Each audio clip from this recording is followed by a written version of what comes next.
The Ballad of Sir There was a young knight named Rustledjimm. From the Highlands he came. Although you may not have heard of him, he was evil's greatest bane. He spoke for the people, considered himself the same, but saved them from disaster, and our king he became. His reign was just and his heart was pure, great tide a disease and he the cure. When his fine rule came to a graceful end, he remained to this day ready to defend. He retired in grace to run TGMC, but alas his end no one could foresee. Death and despair stirred into form, and from this darkness Nervir was born. With foul dark magics over a wretch's grave, he brought forth Shezza, cruel and depraved. It took the guise of an innocent child, but its mind was broken, its heart defiled. He set the creature loose on the town of TG. His dark concubine was finally free.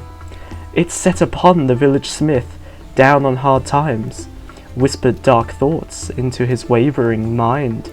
Lamau, just kill yourself, what right have ye to live in the same fine world as me? The brave smith resisted this cruel refrain, and the dark child fled to inflict yet more pain. The local druid tended to the gardens of life. He lived happily, without fear or strife. His trusty companion, a dog named Fluffy, was found hung from a great oak one fateful eve.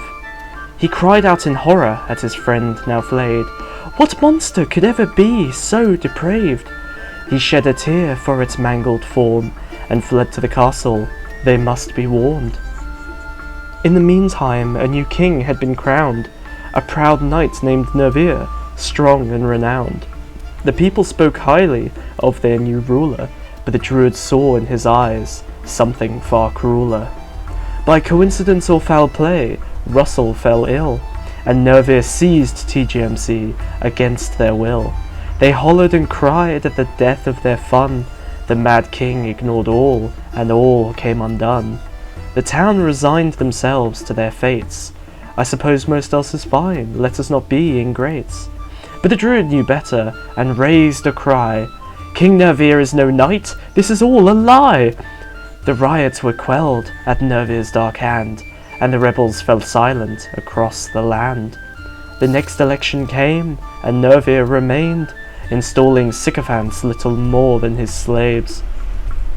Now with total control, all went as planned, but the people knew his tactics were underhand. He schemed to regain the people's favour. Shezza is hated, I'll simply slay her. Shezza soiled the land, running amok. As the saying goes, shit was well fucked. The village banded together and captured the fiend, led by Sir Russell, who stormed on the scene. Sir Russell led the mob to the castle door. King Nervir, he bellowed, the wretch is no more. The knight suspected there could be a ruse, but bound by honour this powder keg he diffused. Let King Nervir show us once and for all, if he is for the people, then Shezza shall fall. Nervir hated to slay his fiendish friend, but with his dark magics it would be no true end. The necromancer emerged, wielding his black blade. Against the snivelling wretch's throat his sword was laid. But master, it cried, I raped and pillaged in your name. Settle down, sweet Shezza, and the creature was slain. All rejoiced for a while, even Russell, truth be told, but none suspected the king's plan could be quite so bold. By his wicked ways, Shezza's soul was returned, stronger and crueler from all he had learned. The creature gained new subtle and wicked ways. At its release came an end to the brief happy days. The druid sat by his reflecting pool, and watching this dark act, he had seen it all. To Russell he cried, Shezza has awoken! The brave knight replied, This reign shall be broken. Storming the castle gates, hammer in hand, he swore on his house this would be his last ban. In the pit of discord he did battle with that thing, but behind him emerged the dark evil king. As he struck down the beast and Shezza breathed its last, from behind came an arcing, crackling blast. Thrown aside, he turned to meet the black sword, but Russell's honour would be his downfall. The king fought dirty, using his servants as bait. Outnumbered 3-1, he knew his certain fate.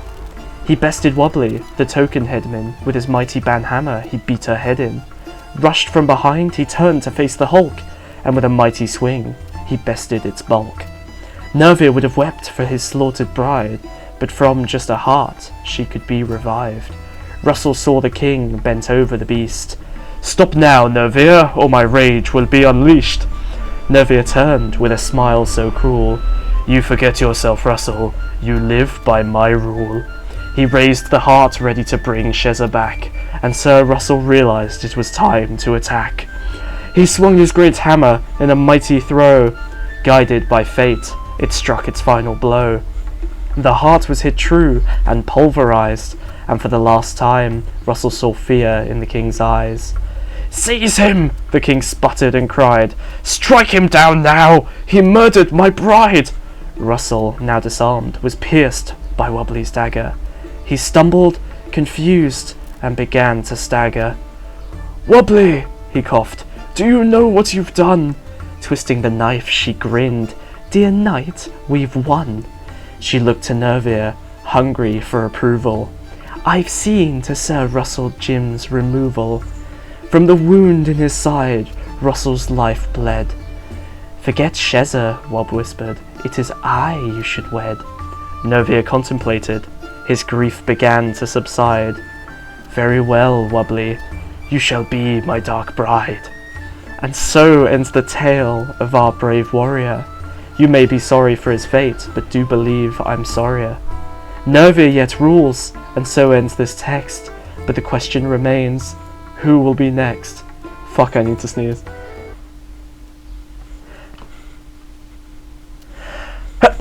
Oh my god, I can't believe I made it through that. Right, there we go. The most autistic thing I've ever done. Enjoy.